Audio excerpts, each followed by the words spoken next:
¿Qué es el dolor neuropático? Realmente el dolor neuropático son un conjunto de enfermedades crónicas que puede atacar a diversas partes del cuerpo humano y se puede confundir con otros tipos de enfermedades. Es por eso que para tratar esta enfermedad se requiere la ayuda de muchos especialistas como traumatólogos, reumatólogos, inmunólogos, infectólogos, psiquiatras, neurólogos, fisioterapeutas, anestesiólogos, etc.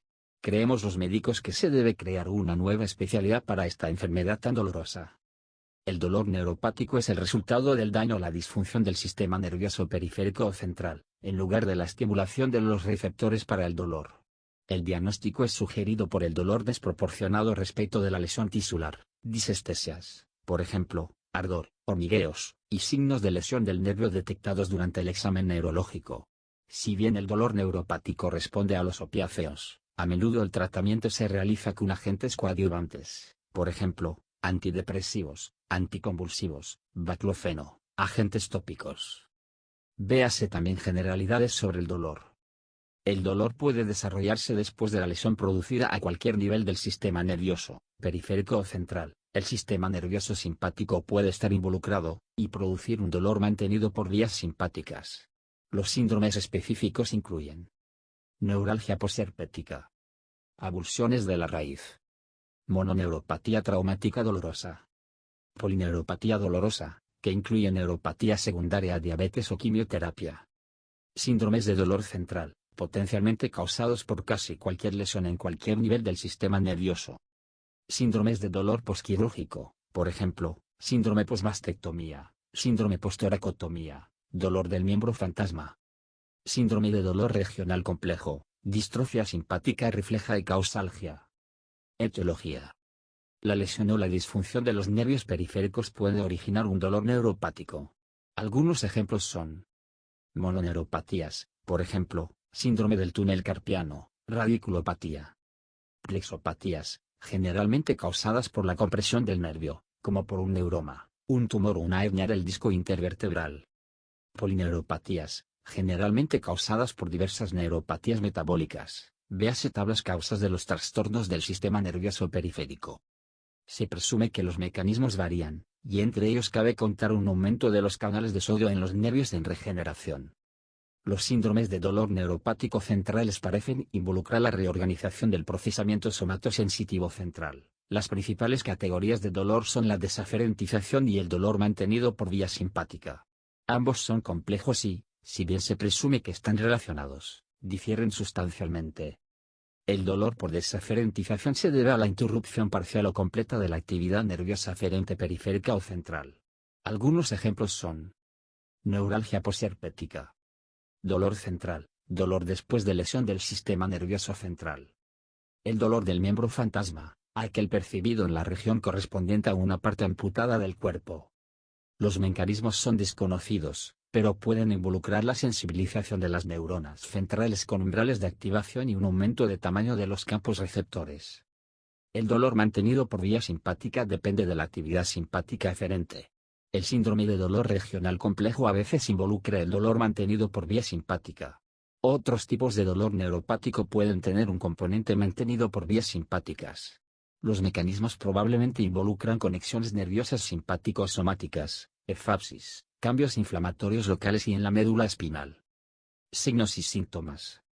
Las disestesias, el dolor ardiente espontáneo o evocado, muchas veces con un componente lancinante sobreagregado, son típicas, pero el dolor también puede ser profundo y continuo.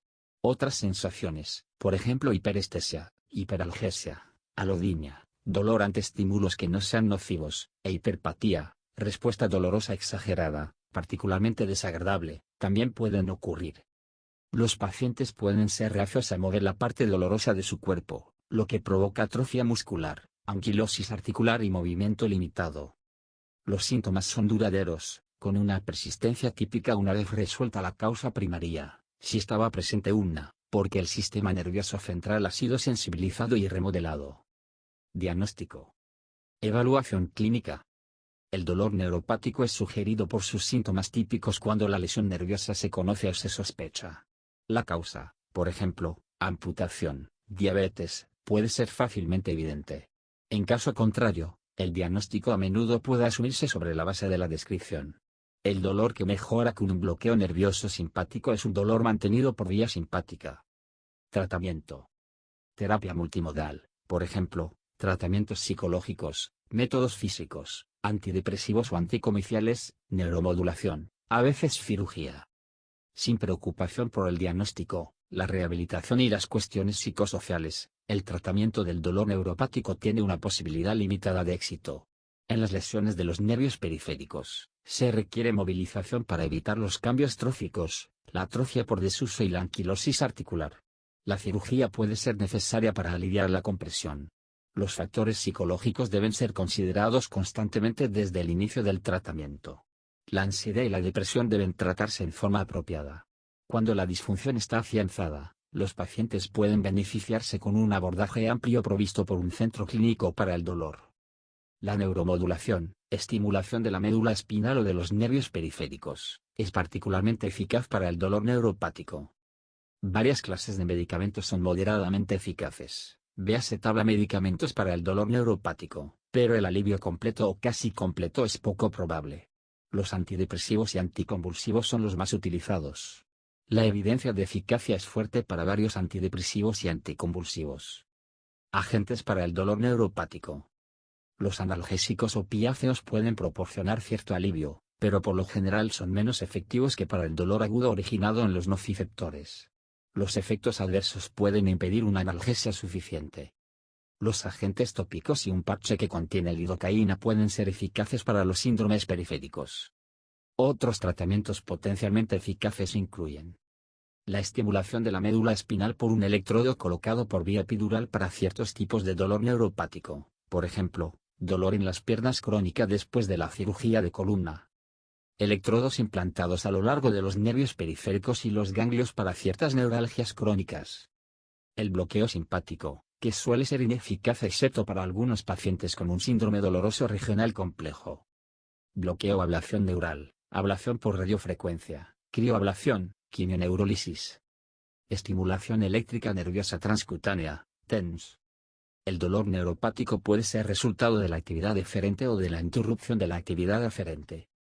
Considere el dolor neuropático si los pacientes tienen disestesia o si el dolor es desproporcionado a la lesión tisular y se sospecha la lesión del nervio.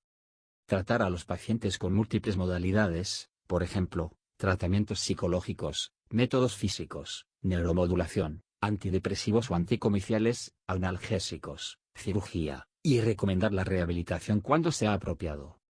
El dolor neuropático puede ser consecuencia de la compresión de un nervio, por ejemplo por un tumor, por una rotura discal de la columna vertebral, causando dolor lumbar y barra o dolor irradiado que desciende por la pierna, o por presión sobre un nervio de la muñeca, causando síndrome del túnel carpiano.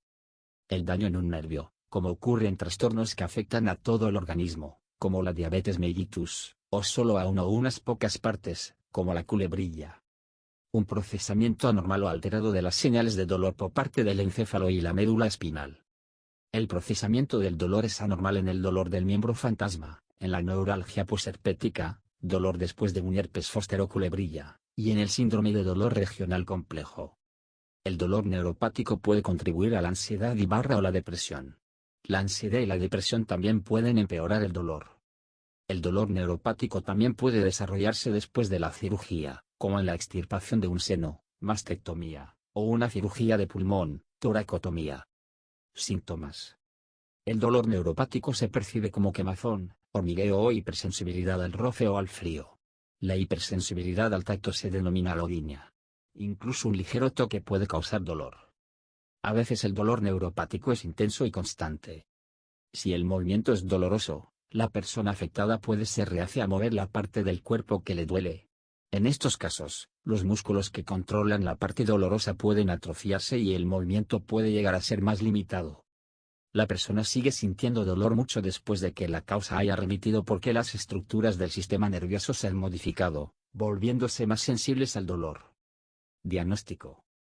Evaluación médica. En algunas ocasiones, pruebas para descartar otros trastornos. Los médicos basan el diagnóstico de dolor neuropático principalmente en función de lo siguiente. Síntomas. Probabilidad de una lesión nerviosa. Resultados del examen. Dependiendo de los síntomas, los médicos pueden indicar pruebas para comprobar si existen trastornos que podrían estar causando el dolor. Las pruebas pueden consistir en imágenes por resonancia magnética nuclear, RMN, estudios de conducción nerviosa y electromiografía, y análisis de sangre. Los estudios de conducción neurológica y la electromiografía, ayudan a los médicos a determinar si el dolor se debe a un problema relacionado con los músculos o con los nervios. Tratamiento. Fármacos, como analgésicos, antidepresivos y anticonvulsivos. Fisioterapia o terapia ocupacional. Si es necesario, cirugía. Estimulación de la médula espinal o de los nervios. Un bloqueo del nervio. La comprensión de la naturaleza del dolor neuropático y de lo que cabe esperar a menudo ayuda a las personas afectadas a que se sientan más dueñas de su vida y a ser más capaces de controlar su dolor. El tratamiento del dolor neuropático puede variar en función del trastorno específico que lo provoca. Por ejemplo, si la causa es la diabetes, un mejor control de las concentraciones de azúcar en sangre puede ayudar a retardar la progresión del daño a los nervios que causa el dolor. El tratamiento del dolor neuropático se inicia a menudo con fármacos.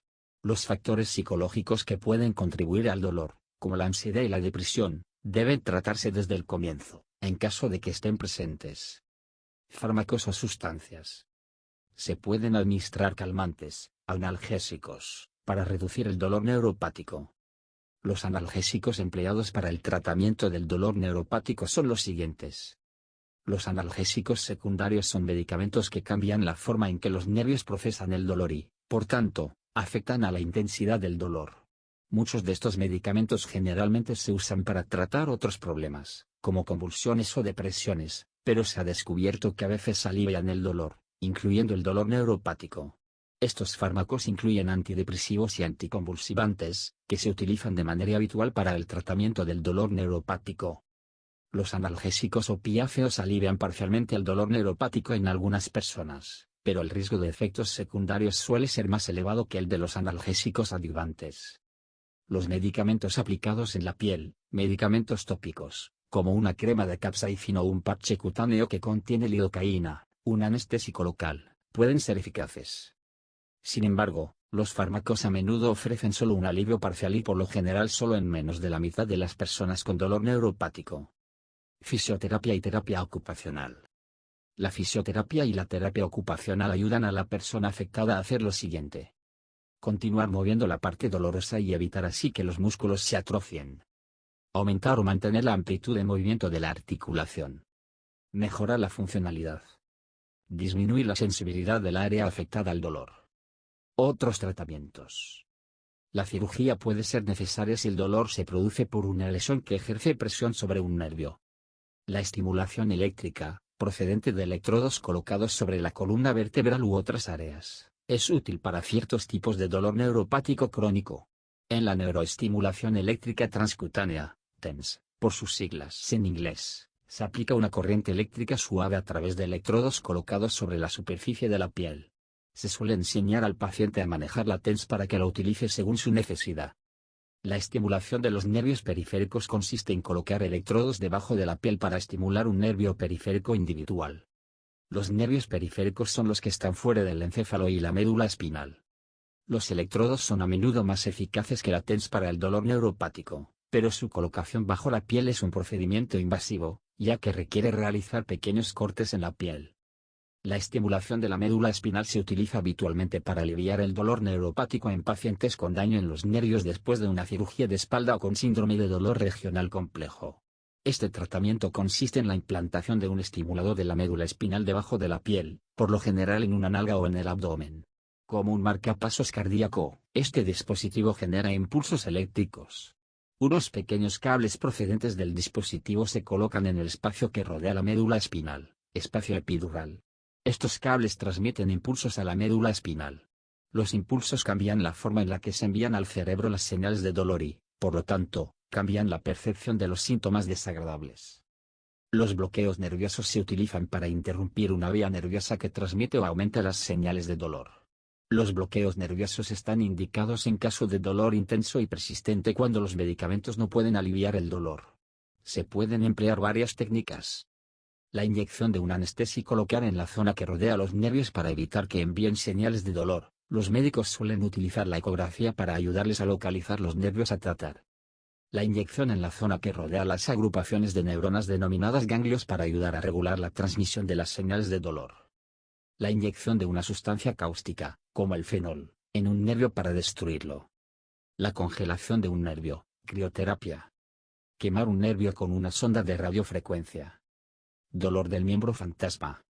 El dolor del miembro fantasma es un dolor que parece que se siente en una parte del cuerpo que ha sido amputada, frecuentemente una extremidad. Es diferente de la sensación de miembro fantasma, mucho más frecuente, que consiste en sentir la presencia en el organismo del miembro o de la parte amputada. El dolor de un miembro fantasma no puede ser causado por un problema en la extremidad amputada. La causa ha de ser un cambio en el sistema nervioso en la zona donde el miembro ha sido amputado. El cerebro malinterpreta las señales nerviosas y las atribuye a la extremidad amputada. Normalmente el dolor parece venir de los dedos, el tobillo o el pie de una pierna amputada, o de los dedos y la mano de un brazo amputado.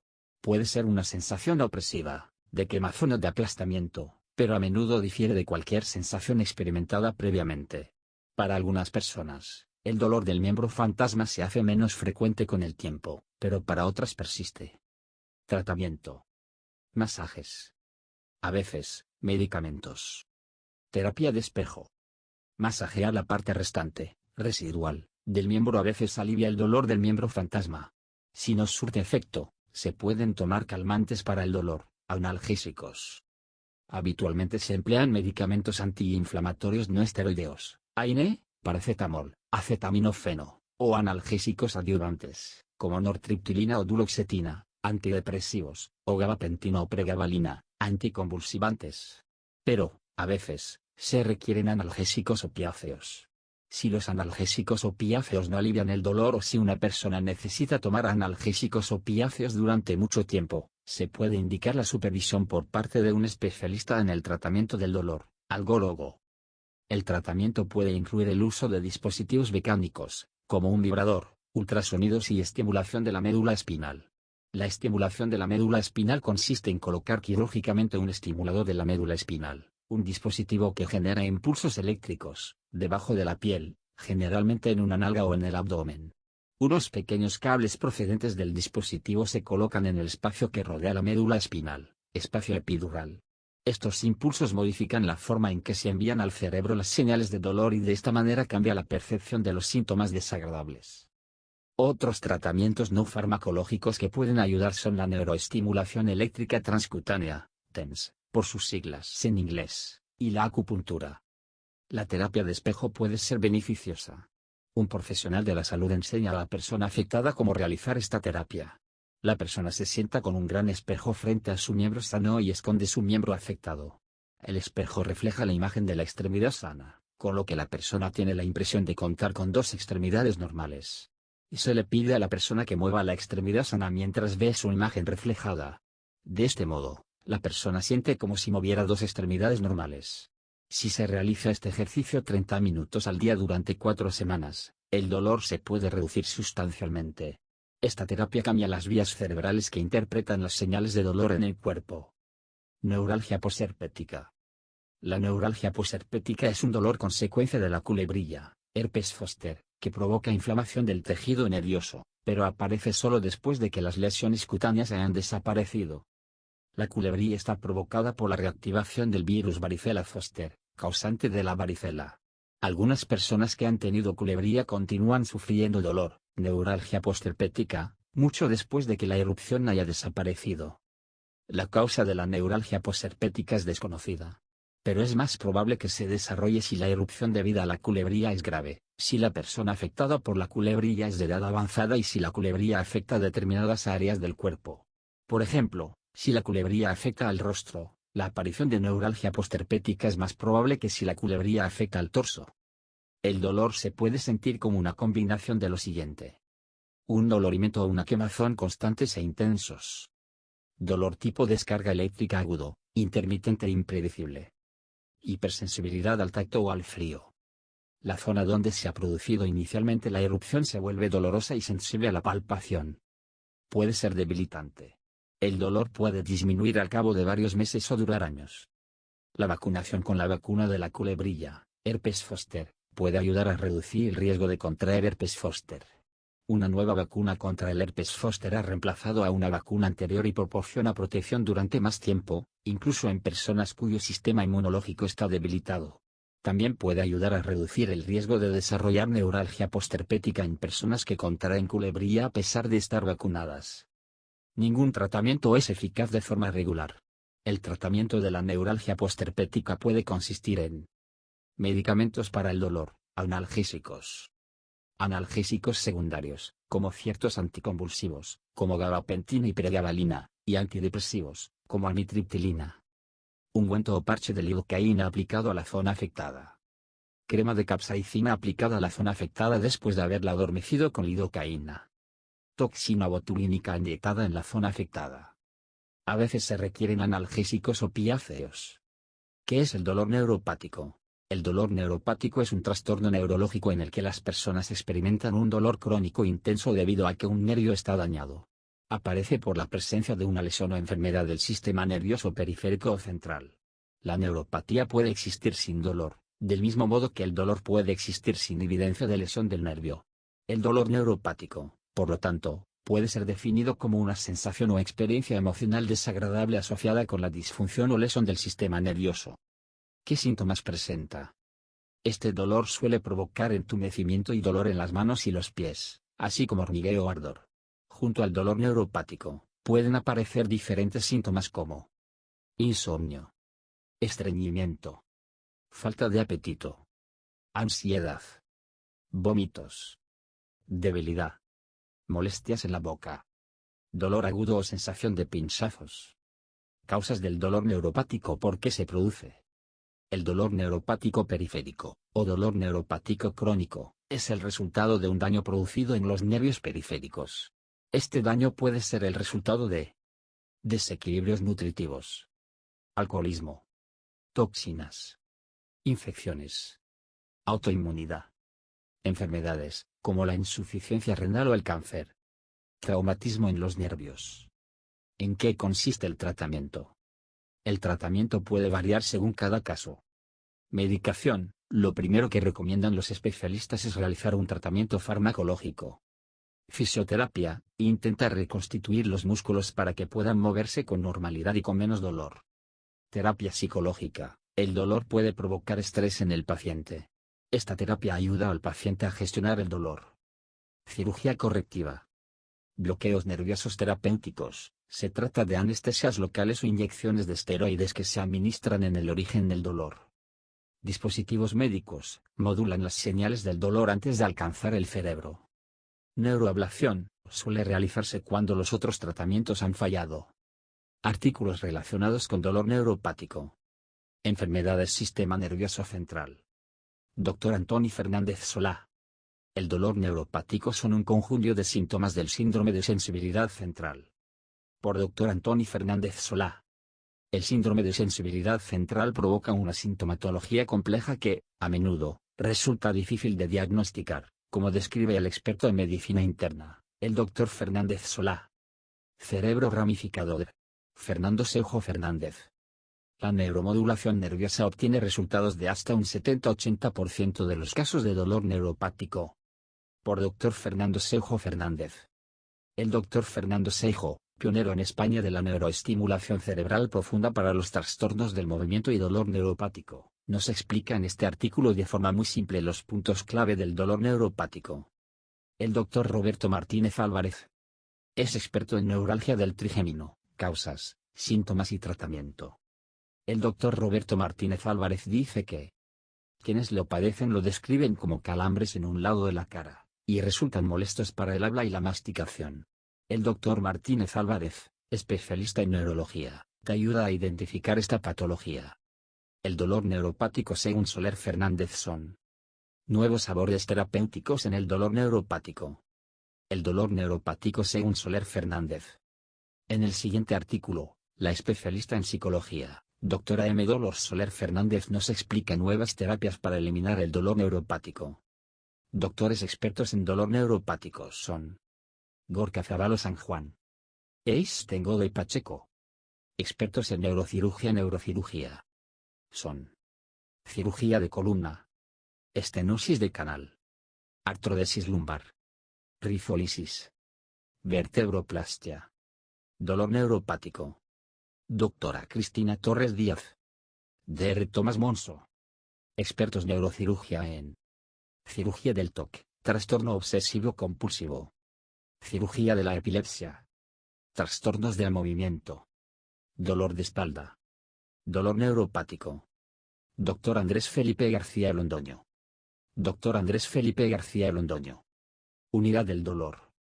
Experto cefalea en neuroestimulación medular, fibromialgia, medicina regenerativa, dolor neuropático. Pierre Esten Hansen. Unidad Neurocirugía Bilbao. Calle Valet Solaeta, 4, Bilbao. Experto en cirugía de columna, factores de crecimiento, neurocirugía. Servicio de urgencias 24H. Tratamiento de la espalda sin cirugía. Unidad del dolor. Pierre Esten Godoy Pacheco. Fisiopatología y tratamiento del dolor neuropático, avances más recientes. El dolor de origen neuropático es muy complejo, y a pesar de los avances farmacológicos y no farmacológicos de los últimos años continúa siendo una causa de sufrimiento importante en pacientes con dolor crónico. Su complejidad, variación en su presentación y falta de estudios diagnósticos precisos, en muchos casos inducen un mal tratamiento del paciente. Si bien hay un gran número de pacientes que experimentan mejoría con diversos tratamientos, hay también una cantidad considerable de ellos que permanecen discapacitados y sufren de depresión, requiriendo un enfoque multidisciplinario. En los últimos años se ha logrado comprender más los mecanismos subyacentes de estos síndromes, lo que eventualmente permitirá el desarrollo de estrategias más efectivas para su tratamiento. Palabras clave: dolor neuropático, multidisciplinariedad, bloqueos, anticonvulsivantes, antidepresivos, opioides. Introducción. Inyecciones epidurales, bloqueos de nervios periféricos, bloqueos de ganglios o cadenas simpáticas, infiltraciones en articulaciones y otros procedimientos son herramientas muy efectivas en el tratamiento del dolor agudo. En cambio, el paciente con dolor crónico requiere una estrategia multidisciplinaria. Son varias las disciplinas que desde diferentes perspectivas pueden beneficiar al paciente con dolor crónico: anestesiología, neurología, rehabilitación, medicina interna y psiquiatría. Pero, sin embargo, en USA, debido a la reducción drástica en el reintegro de servicios de prestación, un gran número de especialistas se dedican exclusivamente a hacer procedimientos y se han alejado de la farmacología, poniendo en compromiso las bases del tratamiento multimodal. Más aún, aunque tradicionalmente los anestesiólogos han tenido la exclusividad en el área de procedimientos, recientemente, debido a estos cambios, se les han sumado un gran número de fisiatras y neurólogos, particularmente para intervenciones como inyecciones epidurales e infiltraciones intraarticulares. Bajo esta visión más pragmática, el paciente que no mejora con este tipo de intervenciones es referido a otros centros, para evitar acumulación de pacientes que requieran tratamiento prolongado farmacológico. Este enfoque, en gran parte forzado por la nueva realidad económica en el área de la salud, si bien permite a ciertas prácticas mantenerse económicamente competitivas, resulta en un manejo subóptimo del paciente con dolor crónico. Con ánimo de volver a las bases, en esta revisión abordaremos ciertos temas farmacológicos de gran importancia en el tratamiento del paciente con dolor crónico de origen neuropático. El tratamiento del paciente con dolor crónico con componente neuropático representa un verdadero desafío diagnóstico y terapéutico. 1. La dificultad diagnóstica se origina principalmente a la presentación del cuadro clínico. Ciertamente, el diagnóstico de distrofia simpática refleja grado I y no requiere un elaborado grado de sofisticación de parte del observador, pero es frecuente que el grado I pase inadvertido. 2. La otra causa es la gran variedad de factores que participan de la fisiopatología de este fenómeno. Sin duda que un diagnóstico preciso permitirá la elección de las estrategias más adecuadas y resultará en un mayor porcentaje de respuestas positivas. Tipos de dolor. Se han descrito 3 tipos principales de dolor: nociceptivo, neuropático y psicogénico.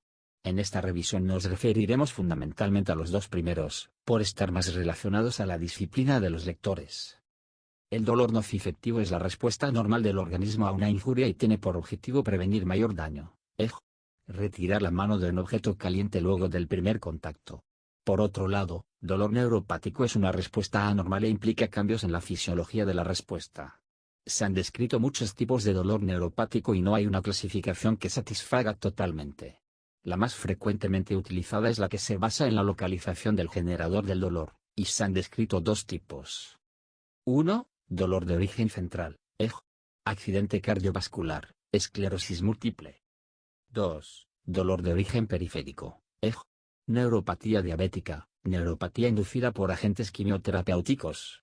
El dolor neuropático de origen periférico, con el tiempo puede desarrollar un componente central, lo cual se conoce como centralización y envuelve cambios plásticos en el asta posterior de la médula espinal.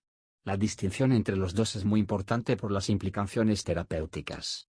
Ciertamente, el dolor de origen central es resistente a tratamiento, 3, mientras que el periférico tiene una mejor respuesta y pronóstico. Fisiología del dolor.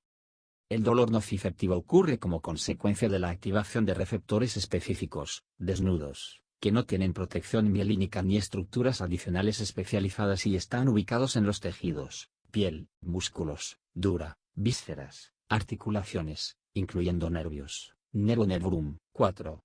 Cuando se produce una lesión en un tejido se liberan elementos intracelulares, EG, camas, H+, ALP. 5. Que activan o sensibilizan a los nociceptores exagerando la respuesta dolorosa. En adición, en presencia de una respuesta inflamatoria se activan mastocitos, los cuales liberan sustancias vasoactivas como histamina y sustancia P, que sensibilizan aún más a los nociceptores. El aumento de la magnitud de la respuesta a un estímulo doloroso se llama hiperalgesia, mientras que la disminución del umbral para que se produzca un impulso doloroso se conoce como hiperpatía. Tabley. La activación de los nociceptores genera potenciales de acción que se propagan centrípetamente hacia el cuerpo de la neurona pseudobipolar que se halla localizada en el ganglio de la raíz dorsal, GRD, para luego ser transmitidos hacia el asta posterior de la espina dorsal. El asta posterior está organizada en láminas de neuronas que reciben proyecciones específicas de distintos tipos de fibras. Es así que las neuronas localizadas en las láminas y reciben información nociceptiva directamente mediante fibras de clase C, finas, multimodales, sin cubierta de mielina, mientras que las localizadas en láminas y reciben información dolorosa directa e indirectamente mediante fibras CO6, gruesas, mielinizadas y específicas para estímulos mecánicos. Es en este nivel que los axones de las GRD hacen sinapsis con las neuronas de proyección. En condiciones normales la activación de un órgano por un estímulo doloroso resulta en la liberación de glutamato, 6, y sustancia P, los cuales activan receptores específicos localizados en la postsinapsis. La cantidad de neurotransmisor, glutamato y sustancia P, liberada a este nivel es regulada positivamente por los neuropéptidos CGRP, CCK, VIP, SP, 7,8, o negativamente por las encefalinas, 9, las que se unen a receptores específicos ubicados en la pre- y postsinapsis. Por lo tanto, las encefalinas no son los neurotransmisores que transmiten impulsos dolorosos, sino que modulan la respuesta. En la presinapsis las encefalinas bloquean la entrada de calcio extracelular disminuyendo su conductancia o indirectamente activando la conductancia al potasio. La entrada de calcio extracelular es necesaria para permitir que las vesículas que contienen glutamato y sustancia P se fusionen con la membrana del botón presináptico, permitiendo así su liberación a la biofase. 10. El efecto sobre la postsinapsis es más complejo. La generación de un potencial de acción es el resultado de la sumatoria de pequeños cambios en el potencial de membrana, los que llevan el potencial de membrana a un valor menos negativo, EG, de menos 70 mV a menos 60, acercándolo al umbral de generación de un potencial de acción, 10. Las encefalinas interfieren con la generación de estos potenciales postsinápticos miniatura y así previenen el disparo de potenciales de acción. En adición, las encefalinas alteran la permeabilidad de la membrana al potasio, haciendo su potencial de reposo más negativo, alejándola del umbral y dificultando aún más la generación de potenciales de acción. 11. Estas interneuronas liberadoras de encefalinas están reguladas por vías descendentes, las cuales normalmente están inhibidas por neuronas que contienen GABA, el neurotransmisor inhibitorio más abundante en el sistema nervioso central, SNC, y están ubicadas en la sustancia gris periacueductal, 12,13. Al producirse un estímulo doloroso se liberan endorfinas en la sustancia gris periacueductal, las cuales inhiben a las neuronas inhibitorias, liberadoras de GABA. El resultado de esta doble inhibición es la facilitación de las vías descendentes, que eventualmente resultan en 1. Mayor liberación de encefalinas por las interneuronas ubicadas en el asta posterior. 2. disminución de la cantidad de glutamato y sustancia P en la biofase, neurotransmisores de las vías ascendentes de impulsos dolorosos. 3. Consecuentemente, menor transmisión de impulsos dolorosos hacia el tálamo y desde la corteza sensitiva. Estas vías descendentes tienen como mediadores los neurotransmisores serotonina y norepinefrina. Como estos neurotransmisores son regulados por los antidepresivos tricíclicos, los antidepresivos inhibidores selectivos de la recaptación de serotonina, SRIS, y los NSRIS, no selectivos, se ha especulado que el mecanismo analgésico, independiente del efecto antidepresivo, que presentan estos compuestos sea, al menos en parte, la desinhibición de esta vía descendente. La unión específica del neurotransmisor al receptor ubicado en la postsinapsis, cuerpo celular de la neurona de proyección, resulta en la generación de un potencial de acción que viaja hacia el tálamo, núcleos posterior medial lateral, VPL, y ventroposteromedial, VPM, donde hace sinapsis con una tercera neurona que proyecta sobre la corteza sensitiva. Una lesión en el tálamo, que involucre el VPM o VPL, puede causar dolor de origen central.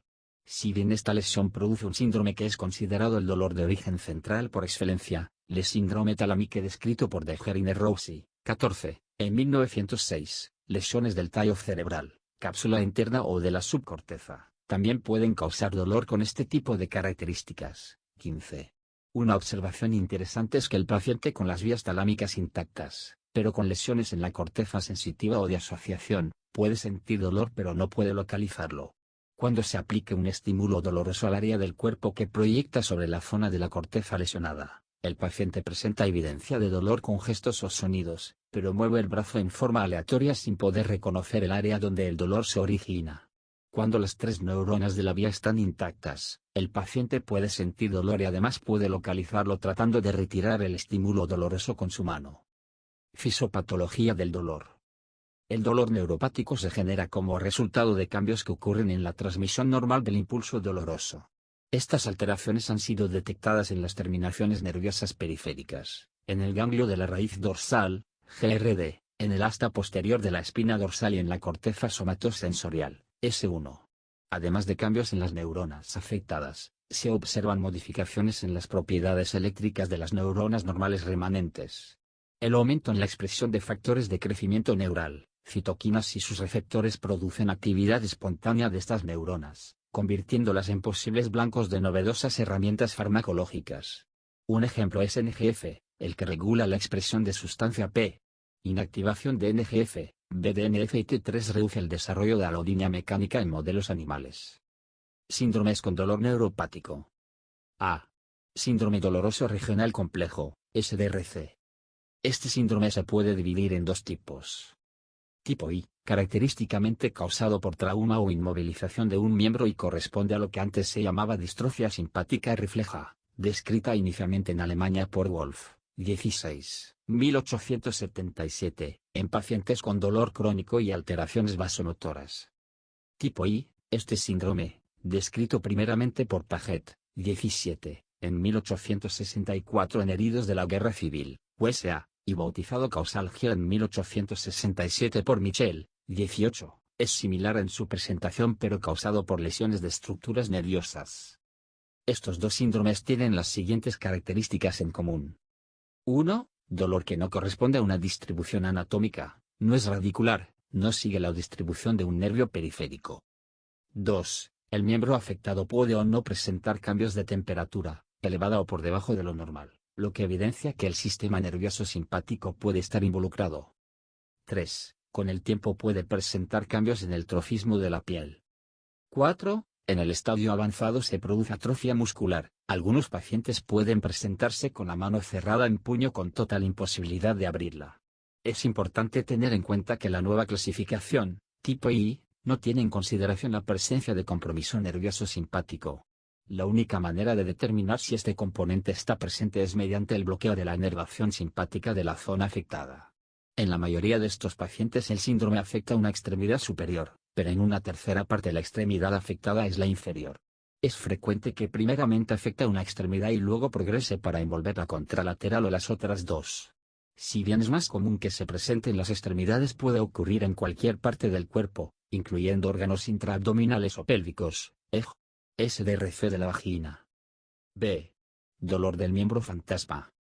Este tipo de dolor, identificado primeramente por el cirujano de guerra Mitchell en soldados sobrevivientes de la guerra civil, USA, se ve en amputaciones traumáticas o terapéuticas y no está solo limitado a los miembros, sino que ha sido descrito en diversas regiones del cuerpo, 19, incluyendo el ano, en pacientes con cirugía abdominal o pélvica, 20, y vejiga urinaria, 21. Dolor fantasma de los senos ha sido reportado en 22% al 64% de las pacientes con cáncer de mama que fueron sometidas a mastectomía, 22,23. En adición, dolor fantasma de ojo y pieza dental, aunque infrecuentes, también han sido reportados. Alrededor de 10-90% de los pacientes que sufren amputaciones desarrollan dolor fantasma, y en 80-90% de los casos se resuelve en un año, 24. Si los síntomas continúan más allá de ese periodo, la posibilidad de resolución disminuye significativamente. La parte distal del miembro fantasma, con el tiempo, se acerca al muñón y eventualmente el paciente tiene la sensación de que éste está pegado al mismo. Esta sensación de acortamiento de la extremidad fantasma se conoce como telescoping y es un indicador de buen pronóstico. El paciente puede presentar muchos síntomas diferentes en la extremidad fantasma: hormigueo, pinchazos, quemazón, pero raramente dolor en presencia de parestesias. El dolor en pacientes con amputación de una extremidad es un modelo que permite apreciar la complejidad del dolor neuropático en toda su magnitud, ya que puede presentar varios tipos de dolor simultáneamente. 1. Dolor fantasma. 2. SDRC sino con componente simpático en el área del muñón. 3. Dolor producido por neuromas. 4. Dolor neuropático en el área de la cicatriz quirúrgica. Todos estos diferentes tipos de dolor deben ser diferenciados porque pueden requerir estrategias terapéuticas diferentes. 1. El dolor de la extremidad fantasma puede evolucionar favorablemente en forma espontánea y requiere terapia física. El paciente puede encontrar dificultad con este tipo de ejercicios, ya que no puede visualizar la extremidad. La caja de espejos ha demostrado ser una herramienta útil para este tipo de pacientes. El paciente coloca la extremidad sana en esta caja especialmente diseñada, y por medio de espejos se crea una imagen simétrica en la posición que la extremidad amputada ocuparía. Esto ayuda al paciente a visualizar la extremidad y ejercitarla a pesar de no tenerla. 2. Cuando se sospecha un componente de dolor mediado simpáticamente, la ejecución de bloqueos simpáticos está indicada. Si hay algún grado de respuesta, está recomendado repetirlo cada vez que el paciente presente recrudecimiento de los síntomas. Si la respuesta es muy significativa en varias ocasiones, entonces interrupción quirúrgica de la inervación simpática del área puede ser considerada. 3. Neuroma es el producto de la regeneración caótica de un nervio que ha sido seccionado. En el segmento distal del nervio se produce degeneración guayeriana, 25, mientras que el proximal hace repetidos intentos infructuosos de regeneración, dando una imagen conocida como cabeza de medusa. Inyecciones con anestésicos locales pueden ser beneficiosas, pero el defecto no dura demasiado. Exploración quirúrgica del área para liberar el nervio de tejido cicatrizal o para enterrarlo en el músculo y protegerlo de microtraumas y compresiones puede ser beneficioso. En ocasiones remover el neuroma puede mejorar los síntomas, pero tiende a recurrir.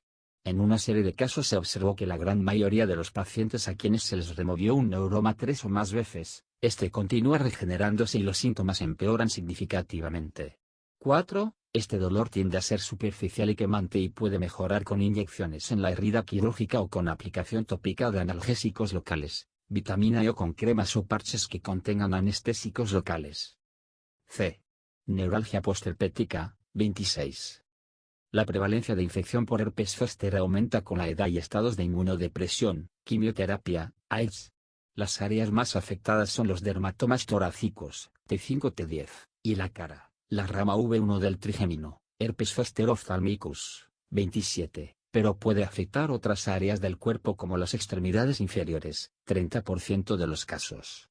Cuando afecta V1 existe riesgo de invasión de la córnea y la formación de lesiones que pueden producir ceguera, por lo que requiere intervención inmediata. Una presentación poco usual es la que envuelve al ganglio geniculados. Estos pacientes se presentan a la consulta con fuerte dolor de oído, vesículas en el conducto auditivo externo, alteraciones gustativas en la lengua y debilidad muscular, Bell's palsy, del mismo lado de la lesión. A este síndrome se lo conoce como herpes zoster oticus o Ramsay-Hunt, 28, en honor al neurólogo americano que lo describiera en 1907. En ocasiones, Las vesículas pasan inadvertidas y solo se evidencian mediante inspección de la membrana timpánica con un otoscopio. La infección inicial ocurre en la edad infantil y el agente que la produce es el virus varicela zoster. Tiene las mismas características que un cuadro viral con vesículas en diferentes grados de evolución. El riesgo de contagio desaparece cuando se forman costras sobre las lesiones. El cuadro se resuelve pero el virus queda latente en los ganglios de la espina dorsal por muchos años. Cuando el sistema inmune se compromete se produce una reactivación y multiplicación en el ganglio que se acompaña de cambios histológicos de necrosis e infiltrado linfocitario. Si la infección se extiende centrípetamente hacia el asta posterior de la médula espinal, las consecuencias pueden ser más severas. En ocasiones, el virus invade el líquido cefalorraquídeo y desde ahí el parénquima cerebral, produciendo encefalitis viral. Más comúnmente viaja hacia la periferia y produce lesiones en la piel que siguen la distribución del dermatoma correspondiente al ganglio dorsal donde se produjo la reactivación viral. En el 16% de los casos puede involucrar más de un dermatoma. 29. Las lesiones nunca cruzan la línea media y se resuelven con formación de costras en aproximadamente una semana. Este periodo puede ser muy doloroso y los pacientes se quejan de severo escozor. Si el dolor no se resuelve en 3 meses, algunos autores proponen 6 meses, la condición toma características de cronicidad, a la que se conoce como neuralgia postherpética. 30. En 10% de los casos los pacientes se quejan de dolor en el tórax en distribución dermatomal, pero no se identifican lesiones. Este fenómeno se conoce como herpes zoster sin herpete, 31, herpeticum, y tiene el mismo riesgo de progresar a neuralgia postherpética que la presentación común. El dolor es constante, intenso y algunos pacientes lo describen como lancinante, otros como quemante y otros como una combinación de ambos. Muchos pacientes no pueden tolerar el contacto de la ropa y el dolor es agravado por corrientes de aire y el aire acondicionado. T. Dolor neuropático inducido por quimioterapia. Pacientes con cáncer frecuentemente presentan neuropatía periférica con características específicas dependiendo del agente utilizado. 32. En la mayoría de los casos, la neuropatía comienza por los dedos de los pies para luego comprometer los dedos de las manos, pero puede extenderse a las 4 extremidades y ser de tal intensidad que puede ser invalidante. Los pacientes se pueden quejar de dolor, pinchazos y agujas, vibración y pérdida de propiocepción que puede interferir con la escritura y actividades básicas de la vida diaria, como sostener los cubiertos. El uso de cisplatino está limitado a cáncer de cabeza y cuello, debido a la severidad de la neuropatía dolorosa en los dedos de las manos y pies, que puede extenderse a las 4 extremidades. 33. Los síntomas, que pueden verse aún con dosis bajas, primeramente afectan los reflejos profundos y los síntomas pueden comenzar meses después de terminado el tratamiento. Oxaliplatin está molecularmente relacionado con cisplatino pero es menos tóxico, y por esto lo ha reemplazado en casi todos los protocolos, a excepción de los de cuello y cabeza, en los que cisplatino continúa utilizándose. Oxaliplatin puede producir parestesias y disestesias que son dosis dependiente, y se resuelve rápidamente en el 85% de los casos. 34, y probablemente reflejen excitabilidad de los canales neuronales. El 60% de los pacientes tratados con paclitaxel a dosis de 250 mg/m2 presentan parestesias de las manos y los pies, mientras que el 100% de los que reciben 1000 mg/m2 desarrollan neuropatía periférica de tipo sensorial y motora, que en la mayoría de los casos puede mejorar cuando se descontinúa el tratamiento. 35. Talidomida ha sido recientemente introducida para el tratamiento de mieloma múltiple y puede producir una neuropatía axonal sensorial que se ve más comúnmente con dosis de 25 a 1600 mg/día. 36. Vincristina es la droga más neurotóxica de la familia de los alcaloides de la vinca y puede presentar una neuropatía motora sensitiva que llega a interferir con los movimientos motores finos y puede requerir descontinuación del tratamiento. Característicamente produce debilidad de la dorsoflexión de los pies, dando al paciente una marcha típica.